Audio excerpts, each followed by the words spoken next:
Eu lembro de quando era criança eu ouvia ela e meu tio, né, o marido dela, falar sobre esse assunto. Que quando eles se casaram, eles passaram muito aperto, porque tinha muita alma penada no sítio onde eles moravam. Aí daí meu pai, normalmente assim, olhou pra mim e falou assim: eu já vi um negócio parecido.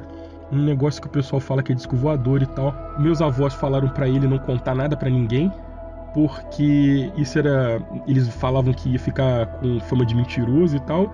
E aí o que ela descreveu foi que ela viu passar perto atravessando a estrada a uns 50 metros de distância, uma caçarola voadora. Um dos meninos que viram o primeiro OVNI junto com meu pai quando eles eram crianças, poucos meses depois ele ficou cego. Do nada veio uma doença e acabou com a visão dele.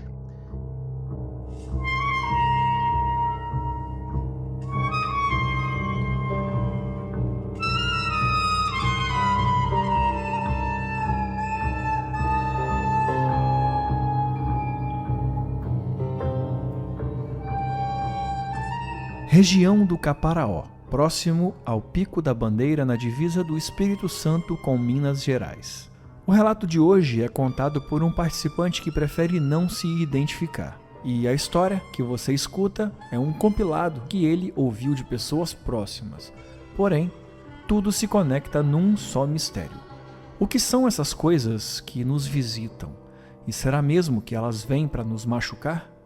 Antes do play, queria dar as boas-vindas aos novos comissários de bordo Thiago Huxley, Alex José e Victor de Almeida, que chegaram na nave na última semana.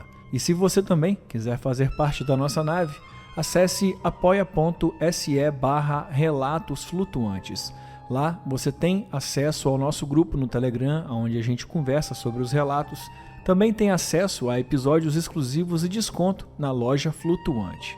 Além de tudo, você ainda ajuda o nosso podcast a se manter voando e sempre atrás de novos relatos. Também temos um recado da loja Flutuante, é que nós lançamos uma coleção de terror. E aqui, quando a gente fala em terror, nós falamos de relatos penados. E você sabe que o Halloween está próximo e Halloween nenhum passa sem uma temporada nova de relatos penados aqui na nossa casa. Então, para ir se preparando, já entra na loja Flutuante agora e abduza uma camisa com a temática de terror. Tem umas camisas impressionantes lá na loja. Acessa aí lojaflutuante.com.br. E mais uma coisinha ainda da loja: se você está ouvindo esse programa na semana do lançamento, tem promoção rolando. Se você colocar 3 camisas na nave para levar para sua casa, você tem um cupom lá. Logo que você entra no site, você já vai encontrar o cupom escandaloso na sua cara e o desconto é muito bom.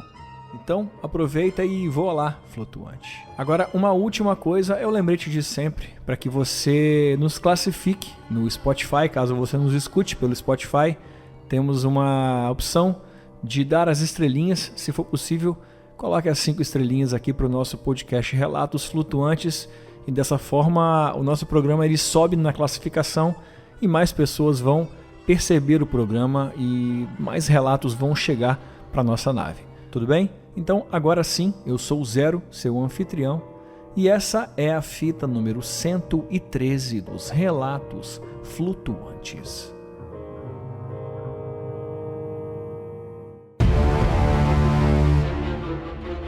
Explicáveis ou não, relatos ufológicos surgem aos montes, a cada dia, hora e minuto. Quantos deles você conhece?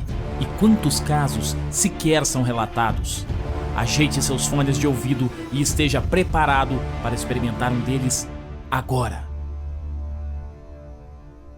Bom dia, eu vou começar a falar o meu relato aqui, mas eu não vou me identificar, porque infelizmente ainda tem um estigma, né, de pessoas que falam sobre OVNIs e tal, então eu prefiro não me identificar, certo?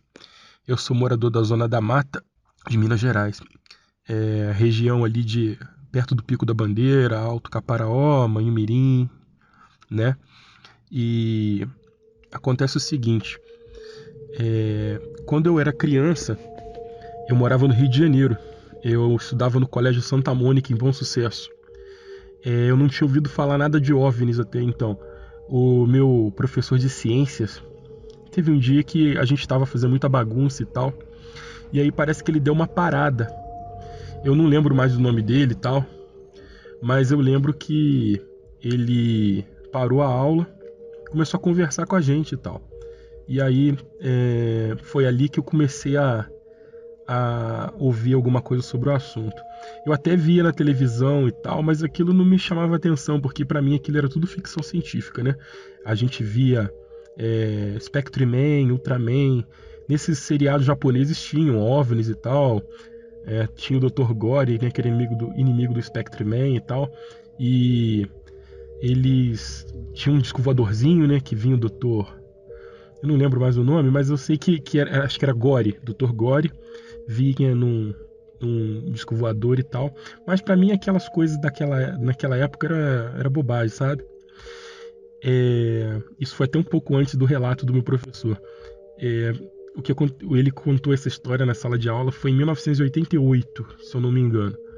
Eu estava com 10 anos de idade. E aí ele disse, né, que ele tinha passado uma situação com OVNIs e tal. Disse que tinha um Fusca e tal, e estava com a família em Petrópolis, descendo a serra de madrugada. E aí o carro enguiçou e tal, e de repente passou uma nave sobre o carro. Parecia uma coisa bem grande, sabe? Tipo um campo de futebol. Aquilo ficou parado em cima do carro, depois foi se deslocando em direção saindo da direção da serra e tal. Foi no sentido do Rio de Janeiro, sei lá. Alguma coisa assim. Há muitos anos eu não me lembro direito. Mas foi ali que eu comecei a me interessar pelo assunto. Naquele dia eu cheguei em casa, né? Eu era criança e falei, pai, hoje bem um professor falou um negócio assim na escola. Ele parou a aula e começou a falar que ele viu um disco voador e tal, que o disco voador era grande e tal, não sei o quê. Aí daí meu pai, normalmente assim, olhou pra mim e falou assim, eu já vi um negócio parecido. E aí eu olhei e falei, como assim, pai, você viu um negócio parecido? Ele falou assim, eu vi sim. Um negócio que o pessoal fala que é disco voador e tal. Mas eu era criança. E meu pai foi criado na região de Manhumirim, Minas Gerais. E aí, tipo uma fazenda velha, que se chamava, ou localidade, eu não sei dizer, que no mapa a gente não vê, mas é perto da estrada que vai para Manhumirim. Perto do contorno que passa por Manhumirim. Lá tem uma entrada e ali pra dentro tem um lugar que chama Assis Brasil. Então meu pai morava ali e tal, e ele era criança, naquela época a criança trabalhava e tal. Meu avô tinha uma certa condição, mas mesmo assim as crianças trabalhavam. E aí um dia eles estavam voltando de tarde, né? Naquela hora do lusco-fusco, né? Ele mais um grupo de crianças, sabe? E alguns adolescentes e tal. Então ele tinha por volta dos 12 anos de idade e o mais velho devia ter menos de 18. Então eram todos crianças na época. E aí ele falou que estava lá naquele horário e tal, e tinha um brejo.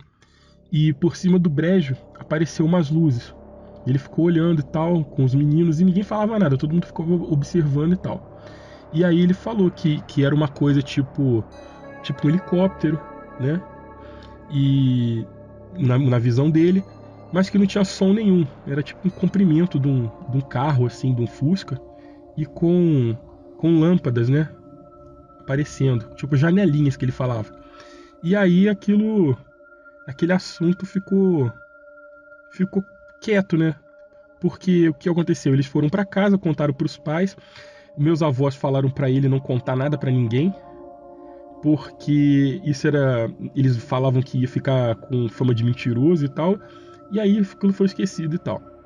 Mas aí minha avó falou isso, só que ela mesma tinha tido outra experiência antes.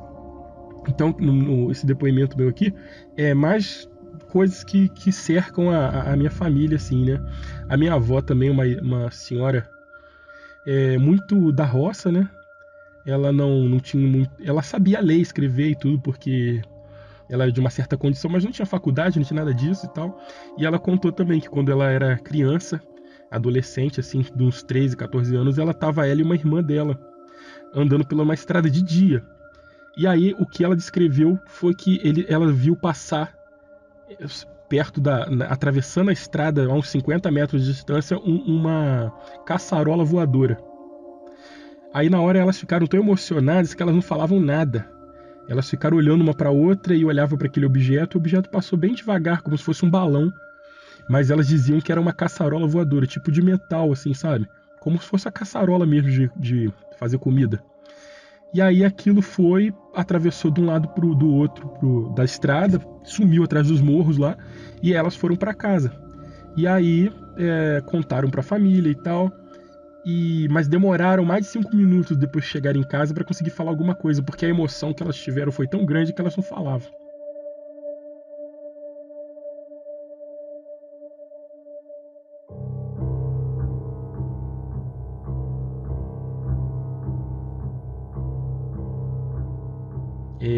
Eu tenho também uma tia, né, que hoje em dia tem 82 anos.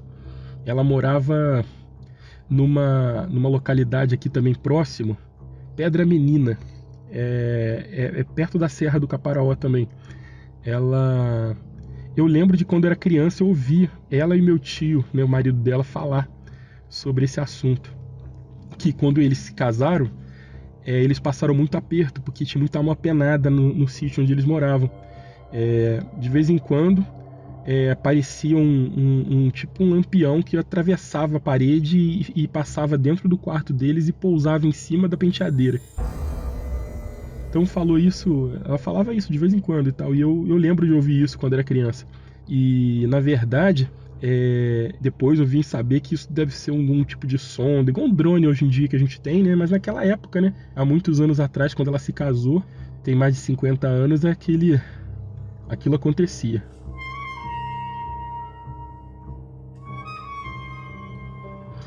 Nessa região aqui tem muita coisa estranha. As pessoas, até se você começar a perguntar, elas falam coisas assim de esferas de aço que elas viram voando, ou que viram alguma coisa no céu, mas não falaram pra ninguém. De vez em quando tem alguma história aqui. Eu queria complementar também que eu estava esquecendo. Um dos meninos que viram o primeiro OVNI junto com meu pai quando eles eram crianças, um deles, poucos meses depois, ele ficou cego. Do nada veio uma doença e acabou com a visão dele.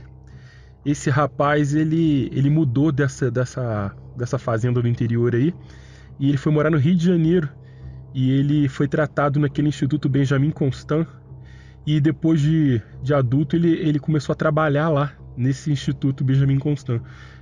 A gente não sabe, né, se teve alguma ligação com o fato de ter visto o objeto lá, mas meses depois ele teve essa doença assim do nada. Aí foi isso, né? O relato mais ou menos isso. Então valeu, obrigado, tá? Por ouvir o meu relato aí. E se possível postar aí no podcast de vocês, tá? Um abraço.